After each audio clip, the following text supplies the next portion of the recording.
پنجاب کے شہر میاں والی کے گاؤں موچ میں دعوت اسلامی کے تحت جامعۃ المدینہ گرلز کی تعمیرات جاری ہیں۔ رکن شورا حاجی اسد اتاری مدنی نے اس جگہ کا دورہ کیا۔ اس موقع پر ذمہ داران، جامعۃ المدینہ بوائز کے ڈویژن ذمہ دار اور مقامی عاشقان رسول بھی موجود تھے۔ رکن شورا نے جامعۃ المدینہ کے تعمیراتی کاموں کا جائزہ لیا اور اسلامی بھائیوں کی رہنمائی کرتے ہوئے مدنی خبروں سے گفتگو کرتے ہوئے اس حوالے سے بتایا۔ موچ میں ماشاءاللہ فیضان مدینہ بھی موجود ہے، مدرسۃ المدینہ بوائز بھی موجود ہے، جامعۃ المدینہ بوائز بھی موجود ہے۔ یہ جس عمارت میں میں کھڑا ہوں یہ عمارت ہے جامعۃ المدینہ گرلز کی۔ ماشاءاللہ کافی سارے تعمیراتی کام ہو چکے ہیں، یہ ابھی آپ زیارت بھی کر رہے ہیں اس جگہ کی۔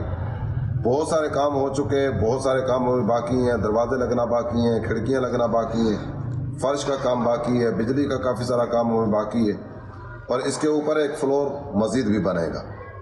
صبح کے اوقات میں عالمہ کورس، اس کے درجات اور اس کی کلاسز کا سلسلہ ہوگا، اور سیکنڈ ٹائم انشاءاللہ موج کی بچیاں یہاں نور قرآن سے اپنے سینے منور کریں گی۔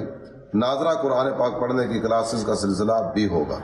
وقتاً فوقتاً مختلف طرح کے کورسز بھی ہوتے رہیں گے۔ آپ تمام عاشقان رسول کی خدمت میں عرض کروں گا کہ دعوت اسلامی تو ماشاءاللہ میدان عمل میں موجود ہے، مدارس بن رہے ہیں، جامعات قائم کیے جا رہے ہیں، مساجد کی تعمیرات کا سلسلہ جاری ہے۔ اس کے علاوہ بھی بہت سارے کام الحمدللہ ہوتے چلے جا رہے ہیں۔ آپ بھی آئیے اور عملی طور پر دعوت اسلامی کے کاموں میں ہمارے ساتھ شامل ہو جائیے۔ اپنی زکوٰۃ، صدقات، عطیات وہ بھی دعوت اسلامی کو دیجیے۔ آپ کے دیے ہوئے پیسے سے انشاءاللہ دین کے ترویج و اشاعت کے کام ہوتے چلے جائیں گے۔ ادھر مدرسۃ المدینہ میں تقسیم اسناد اجتماع کا انعقاد کیا گیا، جس میں مدرسۃ المدینہ کے طلبہ کرام، ان کے سرپرستوں، اساتذہ کرام، ذمہ دار اسلامی بھائیوں اور مقامی عاشقان رسول نے بھی شرکت کی۔ رکن شورا حاجی محمد اسد اتاری مدنی نے شرکاء کو اپنے بچوں کو حافظ و عالم بنانے کے موضوع پر بیان کیا، دعوت اسلامی کے دینی ماحول سے وابستہ رہنے کی ترغیب بھی دلائی۔ اجتماع کے اختتام پر رکن شورا نے بچوں کی دستار بندی کی اور انہیں سرٹیفکیٹس اور تحائف بھی دیے۔ دوسری جانب رکن شورا حاجی محمد اسد اتاری مدنی نے تلہ گنگ پنجاب کے ڈھلی گاؤں میں 2 اسلامی بھائیوں کی جانب سے اپنے والد قاری عالم خان کے ایصال ثواب کے لیے بنوائی گئی مسجد فیضان قرآن کا بھی وزٹ کیا اور تعمیراتی کاموں کا جائزہ بھی لیا۔ اس حوالے سے رکن شورا نے مدنی خبروں کو بتایا۔ آپ نے مدنی چینل پر دیکھا ہوگا کہ امیر اہل سنت نے مدنی مذاکرے میں 540 فیضان قرآن مسجدیں بنانے کا فرمایا تھا۔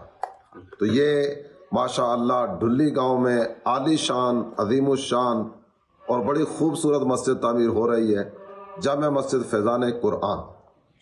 فیضان قرآن نام ہوگا، اور یہ مسجد بنائی جا رہی ہے قاری عالم خان ان کے ایصال ثواب کی نیت سے۔ اللہ تعالیٰ ان کی بھی حتمی مغفرت فرمائے، ان کے خاندان کے جتنے افراد دنیا سے جا چکے اللہ پاک ان سب کی بھی مغفرت فرمائے۔ ماشاءاللہ بہت خوبصورت نقشہ بنوایا گیا اور بڑی محبت کے ساتھ اس مسجد کی تعمیرات کا سلسلہ کیا جا رہا ہے۔